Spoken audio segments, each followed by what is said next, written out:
ప్రభుత్వం ఇప్పుడు ఏకంగా ముఖ్యమంత్రి తన కార్యాలయంలో ఉండే ప్రభుత్వ ఫర్నిచర్ ని వాడుకోవడంపై నెటిజన్లు దుమ్మెత్తిపోస్తున్నారు.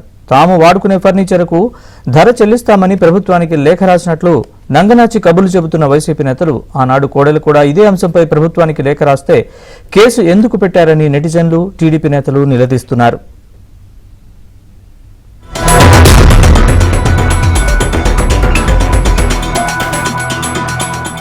రాష్ట్ర విభజన జరిగిన తర్వాత ఆంధ్రప్రదేశ్ శాసనసభకు తొలి స్పీకర్ గా నియమితులైన తెలుగుదేశం సీనియర్ నేత డాక్టర్ కోడెల శివప్రసాదరావు వైసీపీ ప్రభుత్వ వేధింపులు తట్టుకోలేక తనకు చేస్తున్న అవమానాన్ని భరించలేక ఆత్మహత్య చేసుకున్నారు.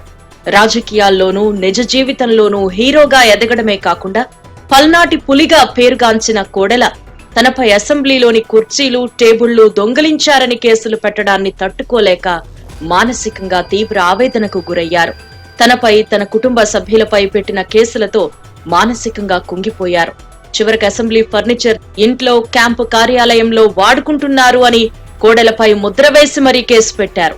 హైదరాబాద్ నుంచి ప్రభుత్వ యంత్రాంగం, శాఖలు, శాసనసభ, శాసన మండలి 2016లో తరలివచ్చాయి. శాసనసభకు స్పీకర్ గా ఉన్న కోడెల శివప్రసాదరావు గుంటూరులోని తన క్యాంపు కార్యాలయంలో కొంత ఫర్నిచర్ ఏర్పాటు చేసుకున్నారు. ప్రభుత్వ సొమ్ముతో ఈ ఫర్నిచర్ ను ఏర్పాటు చేయగా 2019లో అధికారం కోల్పోయిన తర్వాత ఈ ఫర్నిచర్ కు వెలకడితే తాను చెల్లిస్తాను అని ప్రభుత్వానికి లేఖ రాశారు. ఆ లేఖను పరిశీలించి తనకు సమాధానం ఇవ్వాలని కోరారు. అయినప్పటికీ వైసీపీ ప్రభుత్వం స్పందించకుండా ఆయనపై ఫర్నిచర్ తీసుకువెళ్లారనే కేసు నమోదు చేసింది. దీంతో తీవ్ర మనోవేదనకు గురైన కోడెల శివప్రసాదరావు తన సన్నిహితుల వద్ద కూడా తీవ్ర ఆవేదన వ్యక్తం చేయటమే కాకుండా ప్రభుత్వానికి వివరణ కూడా ఇచ్చారు. అయినప్పటికీ ప్రభుత్వం పట్టించుకోలేదు. ఆయనపై పలు కేసులు పెట్టడంతో చివరకు కోడెల ఆ అవమానాన్ని తట్టుకోలేక హైదరాబాద్ లో ఆత్మహత్య చేసుకున్నారు. ఆనాడు కోడెల ఏం చెప్పారు అనే వీడియో ఇప్పుడు సోషల్ మీడియాలో వైరల్ అవుతోంది. తాను ప్రభుత్వానికి లేఖ రాసినప్పటికీ పట్టించుకోకుండా కేసులు మోపడం పట్ల కోడెల తీవ్ర అభ్యంతరం వ్యక్తం చేశారు. పేపర్లో వచ్చింది ఫర్నిచర్ ఏదో దారి మళ్ళీ ఇచ్చింది వచ్చిన నేటంలో నా లెటర్ ఏమైంది అని అడిగితే రాలేదని తెలిసిన నేపథ్యంలో ఒక ఉత్తరం స్పీకర్ గారికి రాశాను. ఇదే ఎలక్ట్రానిక్స్ గుడ్స్ సంబంధించి ఫర్నిచర్ సంబంధించి నేను ఇదే మ్యాటర్ని స్పీకర్ రాశాను. అట్లాగే మళ్ళా సెక్రటరీకి కూడా ఉత్తరం రాశాను. ఇంతకుముందు మీకు పంపించాను, దీనికి రాలేదన్నారు. మళ్ళీ ఇప్పుడైనా సరే నథింగ్ టు హైడ్, మీరు లెక్కేసి అడగని డబ్బు ఇస్తాను, లేదా వేరంటే అంటే మనకి ఇట్లాంటి వస్తువులు పాడైపోతూ ఉంటాయి వాడే విధానంలో, దానికి తీసేస్తారా లేకపోతే పార్ట్ తీసేసి పార్ట్ అడుగుతారా? ఆప్షన్ మీ చేతిలో ఉంది, మీరు ఏం చెప్తే నేను చేస్తానని చెప్పాను. ఇంకేం కావాలి ఇందులో నాకు అర్థం కావట్లా. కోడెలను ఇలా మానసికంగా వేధించిన వైసీపీ ప్రభుత్వం ఇప్పుడు జగన్ వాడుకున్న ఫర్నిచర్ కు, ఆయన ఇంటి నిర్మాణానికి ఖర్చు చేసిన 45 కోట్ల రూపాయలకు ఏం సమాధానం చెబుతుంది అని టీడీపీ నేతలు ప్రశ్నిస్తున్నారు. ఇంటినే క్యాంప్ ఆఫీస్ గా మార్చి హంగామా సృష్టించి రాజభోగాల కోసం వెచ్చించిన 45 కోట్ల నిధులు ఎవరి జేబుల్లో నుంచి చెల్లిస్తారు అని నిలదీశారు.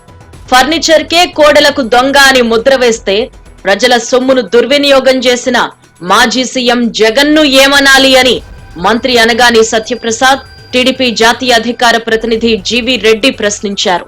చేయని తప్పుకు కోడెలను బలి తీసుకున్నారు అని, జగన్ ఇంట్లో ఉన్న ఫర్నిచర్ ను సరెండర్ చేయకుండా వైసీపీ నేతలు నీతులు చెప్పడం సిగ్గుచేటని మండిపడ్డారు.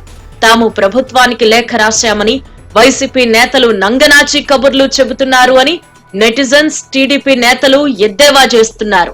వైసీపీ ప్రభుత్వం చేస్తున్న అరాచకాలపై ప్రజల్లో చర్చ జరగాలని, జగన్ కు ఏ మాత్రం నైతిక విలువలున్నా ప్రభుత్వ సొమ్ముతో తన ఇంట్లోకి కొనుగోలు చేసిన ఫర్నిచర్ ను ప్రభుత్వానికి అప్పగించాలని టీడీపీ నేతలు డిమాండ్ చేశారు.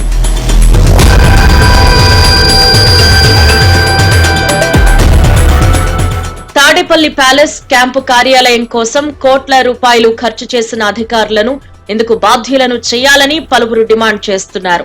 రహదారులు, భవనాల శాఖ ద్వారా జీవోలు బయటకు రానివ్వకుండా రాజమార్గం నిర్మాణం కోసం కోట్ల రూపాయలు వ్యయం చేశారు అని, దీనికి సంబంధించిన డాక్యుమెంట్లు రహస్యంగా ఉంచారు అని ఆరోపణలు వెల్లువెత్తుతున్నాయి.